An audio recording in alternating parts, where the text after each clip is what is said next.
Good afternoon, everybody, and thank you for being with us. Over the weekend, we saw torrential rains that have had a serious impact on our state that we're likely to feel for several days. In the last 2 to 3 days, Mecklenburg, Burke, Caldwell, McDowell, Gaston, Alexander, and Catawba counties received as much as 12 to 15 inches of rain, which was much more than predicted. We also saw significant rainfall in a very short period of time here in the central part of our state. And there's more rain on the way. Thunderstorm chances are increasing this afternoon and evening, which could lead to additional flash flooding, mudslides, and downed trees. There's also a danger of river basin flooding over the next several days. So please listen to local officials for flood watches and warnings in your area. And you can also check FIMAN, that's the Flood Inundation Mapping Alert Network, at fiman.nc.gov, which can show you the problem areas with our river basins. And I know you've heard this message from me before, but flooding can be dangerous and deadly. There have already been more than 80 swiftwater rescues of people across Alexander, Avery, Burke, Caldwell, Catawba, and Mecklenburg counties. All of these rescues highlight the need for people to exercise caution. So I urge everyone to take these warnings seriously. Remember, there were at least 10 motor vehicle deaths attributed to Hurricane Florence.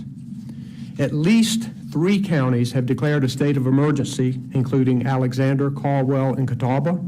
This helps us to coordinate our storm response and prepare for additional impacts. There are also shelters open in Catawba and Mecklenburg County, and a few people have sought safety.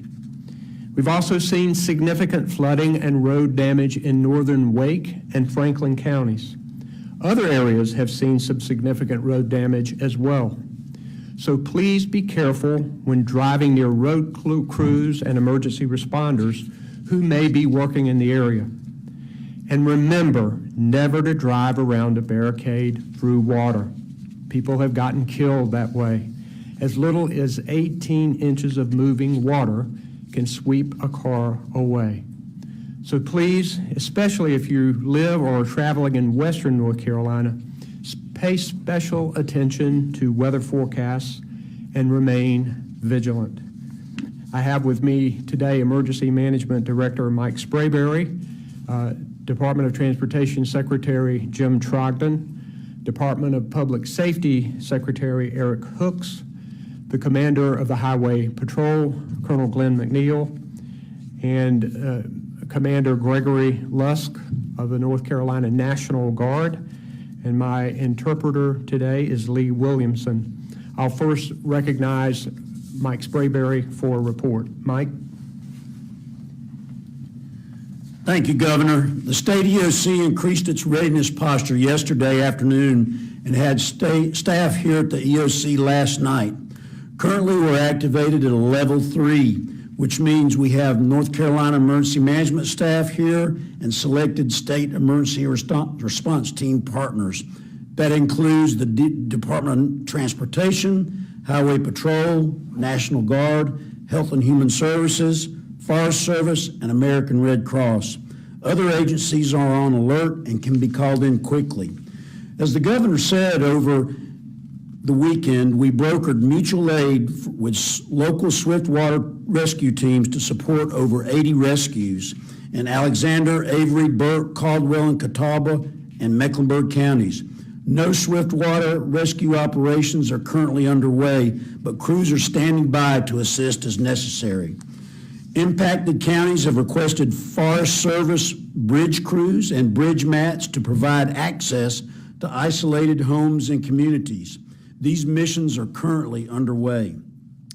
As the governor also said, the threat of flooding continues tonight, so we urge everyone to be vigilant and log in to our Flood Inundation Mapping and Alert Network, known as FIMAN.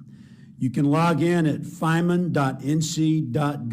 That's fiman.nc.gov.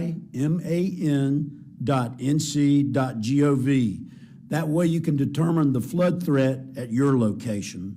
Finally, I want to thank our local partners for sharing information and resources with us throughout the event. They are the strength of our program. Thank you. Thank you, Mike. I'll now recognize Department of Transportation Secretary Jim Trogdon. Thank you, Governor. As the governor said, over the weekend we had a large number of roads that were flooded due to intense rainfall. That number, which was approximately at 100 at its peak, was down late yesterday to 62 and is currently at 50. We have 3 primary roads closed. The remainder are secondary roads, and those 3 primary roads are all in this region. One is US 401 just between Franklin and Wake County lines, and the other 2 are NC 96 and NC 97 near Zebulon. In total, 11 roads in the Wake County area, 12 in Catawba County, and 8 in Alexander are the largest number of roads that are still closed. We are inspecting and repairing those as quickly as possible as soon as the water recedes. Most significant damage you'll see in the picture is US 401 in the Wake County line, and then 2 SR routes in Catawba County. We will be monitoring rainfalls closely. As Mike Sprayberry said, we anticipate right now it looks like scattered showers, so we shouldn't see any additional impacts, especially farther downstream. However, we'll be monitoring that closely. So we suggest to anyone that's traveling in these regions, please use drivenc.gov. That's where we have the latest events posted as to where roads are currently closed. You will see barricades and detour routes established. Please do not drive around barricades, and please follow those detour routes. Thank you. Now the Commander of the North Carolina Highway Patrol, Colonel Glen Mcneil. Thank you, Governor. A special thank you to all the media that's present and have been assisting with helping us push out our public safety messaging throughout this storm. The State Highway Patrol continues to work with our local and state partners to ensure that any flooded roadways are identified and closed as soon as possible. Since the storm and over Saturday and Sunday, the patrol has responded to well over 4,000 calls for service. Our main 2 public safety concerns continue to be vehicles that approach flooded roadways attempting to pass through moving water, and drivers exceeding the safe speed during heavy rainfalls from the storm. Please stop and think about your safety, the safety of your passengers, and the safety of those who will have to come to rescue you if you make a poor decision. I can assure you that members of the patrol will continue to work diligently throughout the course of this storm and the coming days to help identify any public safety hazards that this weather event may pose. Please notify the State Highway Patrol at star HP or star 47 if you encounter a flooded roadway. Your call could potentially stop a needless loss of life. Thank you. Any of us are available for questions that you might have.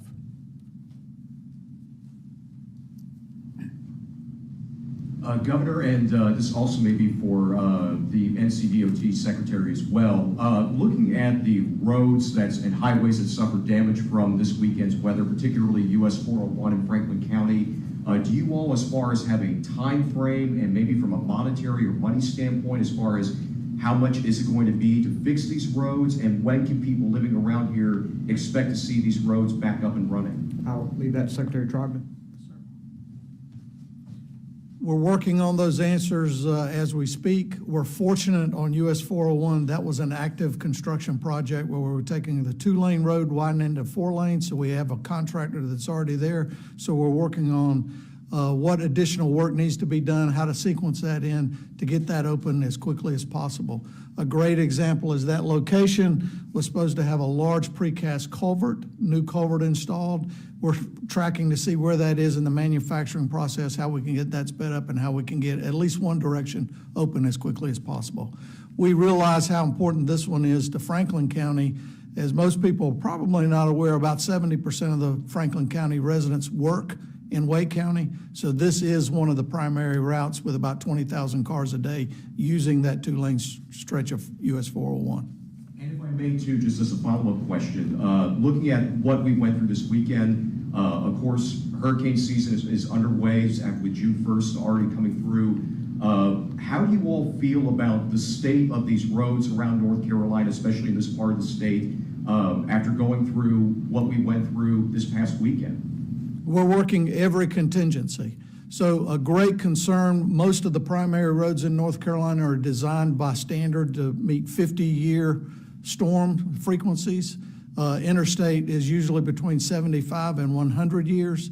And so as you can see from this particular event, 7.5 inches in 4 hours, based on NOAA's Atlas 14, that's a 1,000-year storm event, which means we can't expect all of our facilities to withstand that. That's why you see this kind of local damage done. So we're working all of those contingencies. How do we make sure we can respond? And then in the longer term, what do we need to do to make sure our infrastructure is more resilient than it is today based on this increase in storm frequency that we're seeing? This weekend was part of our new normal when it comes to weather. Sudden and severe weather can strike at any time, and we have seen already significant flooding events that should occur every 500 years or 1,000 years are occurring frequently. So that shows the importance of being prepared. It also shows the importance of making sure that we are as resilient as possible when we repair and rebuild. I think 401 is an example of that. We need to make sure that we deal with future water events, because unfortunately we believe these things are going to continue to happen and we have to be ready. Other questions? All right, thank you very much.